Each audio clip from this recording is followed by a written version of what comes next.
โดยตอบสนองกับความเรียกร้องต้องการภารกิจต่อสู้เอาประเทศชาติออกจากการหุกหานของพวกลาเมืองขึ้นมันเรียกร้องให้มีกำลังประกอบอาวุธที่เข้มแข็งมีการจัดตั้งนำพาบัญชาที่เป็นเอกภาพปฏิบัติตามคำสั่งของศูนย์กลางพรรคคอมมิวนิสต์อินโดจีนประธานไก่สอนพรหมวิหารได้ประกาศสร้างตั้งกองราชวงศ์ขึ้นในวันที่20มังกรปี 1949 อยู่ที่ถ้ำแมเขตลาวหุงเพียงสาเมืองเสียงคอแขวงหัวพันในซุมปี 1949 หา 1954 ภายหลังกองทัพลาวอิสระได้รับการสร้างตั้งก็ได้โจมตีศัตรูอย่างเลียนติดและได้รับไสชนะอย่างต่อเนื่องเฮ็ดให้ลาวเมืองขึ้นฝรั่งจำต้องยอมเซ็นสัญญาเซอร์แนลในวันที่21กรกฎาคม 1954 รับรู้ความเป็นเอกราชอิสรภาพและอำนาจอธิปไตยและผืนแผ่นดินอันครบถ้วนของ3ชาติอินโดจีนปี 1954 จักรพรรดิอเมริกาได้ดำเนินกลอุบายและยึดครองลาวด้วยลัทธิลาเมืองขึ้นแบบใหม่พวกเขาได้เปิดบ้านหบน้อยใหญ่หวังทำลายเขตที่มั่นการปฏิวัติแต่กองทัพเฮาได้ต่อสู้อย่างเด็ดเดี่ยวพิละอาหารสามารถรักษา2แขวงเต้าโฮมไว้ได้อย่างมั่นคงพวกเขาจึงยอมเซ็นสัญญาเวียงจันทน์ปี 1957 และได้ทำลายกลอุบายโลกเสือออกจากถ้ำอย่างเจ็บแสบกองพันที่2สามารถพาวงปิดล้อมของศัตรูไปสู่เขตที่มั่นได้อย่างปลอดภัยในซุมปี 1964 จักรพรรดิอเมริกาได้ปฏิบัติยุทธศาสตร์สงครามพิเศษอยู่ลาวพวกเขาได้บุกโจมตีขนาดใหญ่เข้าเขตปลดปล่อยด้วยหลายบ้านหบเส้นบ้านหบ3สอนกิ่งกระถังสอนไซภูกูดและอื่นๆกองทัพประชาชนลาวทั้งสู่หบทั้งปรับปรุงก่อสร้างตนเองในระยะนี้ได้สร้างตั้ง3เหล่าหบขึ้นคือเหล่าหบทหารอากาศเหล่าหบปืนใหญ่เหล่าหบเคมีและพิเศษมีกองห้อย769เป็นกองกำลังไฟเพชรยิงในสงครามพิเศษเพิ่มทวี 1969 หา 1971 ได้ร่วมกับทหารอาสาสมัครเวียดนาม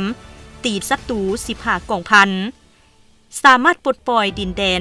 4/5ของประเทศไสชนะดังกล่าวเฮ็ดให้ศัตรูยอมเซ็นสัญญาเวียงจันทน์ปี 1973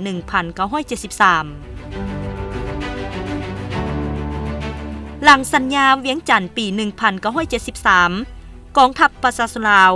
ก็ได้ประกาศสร้างตั้งระบบตีพิเศษขึ้นตืมพร้อมทั้งได้นำไส้2กองพันเข้าป้องกัน2ตัวเมืองเป็นกลางรัฐบาลผสมแห่งชาติกำลังประกอบอาวุธเฮาได้เป็นกำลังหมุนหนีบอันแข็งแรงให้แก่การลุกฮื้อขึ้นยึดอำนาจด้วย3บาทข้อนยุทธศาสตร์ของประชาชนในทั่วประเทศจึงสามารถปลดปล่อยชาติได้อย่างสมบูรณ์ในวันที่2ธันวาคมปี 1975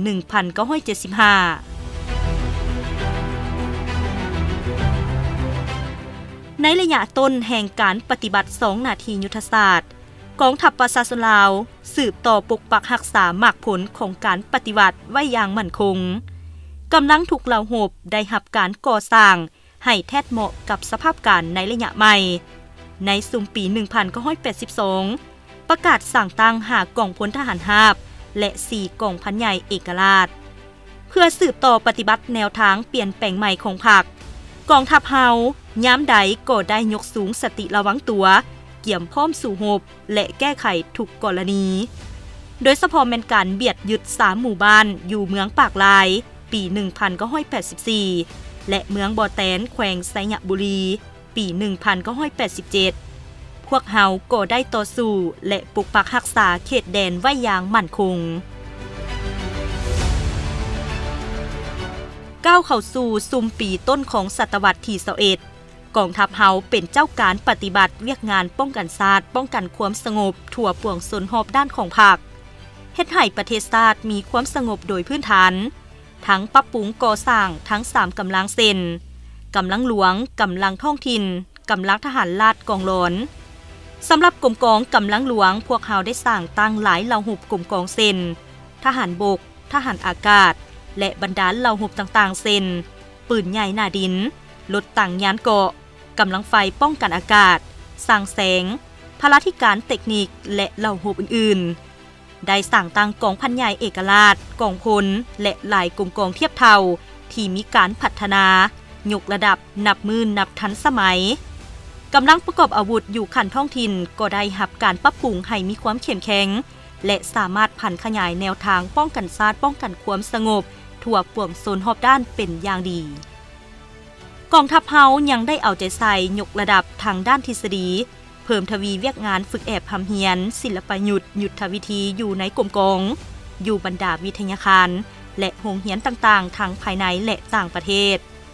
นอกนี้ยังได้ยู่แหงการปรับปรุงก่อสร้างค่ายครูให้แน่นหนาถาวรและก่อสร้างพื้นฐานอุตสาหกรรมป้องกันชาติรับประกันทางด้านพาหนะเทคนิคให้แก่กองทัพและรับใช้สังคมปัจจุบันกองทัพเฮามีการประกอบวัตถุเทคนิคทันสมัยสามารถตอบสนองให้แก่เวียกงานป้องกันชาติในระยะใหม่ได้โดยพื้นฐานกองทัพเฮายังประกอบส่วนอันสำคัญเข้าในการป้องกันควบคุมภัยพิบัติและช่วยเหลือประชาชนผู้ประสบภัยพิบัติธรรมชาติต่างๆที่เกิดขึ้นในขอบเขตทั่วประเทศพร้อมกันนั้นยังเอาใจใส่ประกอบส่วนปรับปรุงก่อสร้างพื้นฐานการเมืองก่อสร้างท่าสนามสงครามประชาชนสำคัญติดพันกับเวียกงานสามสร้างอยู่ท้องถิ่นตาม4เนื้อใน4คาดหมายและสืบทอดมูลเสื้อความสามัคคีกับกองทัพประเทศเพื่อนมิตรสากลรับประกันเสถียรภาพของระบบการเมืองรักษาความสงบปลอดภัยตามชายแดน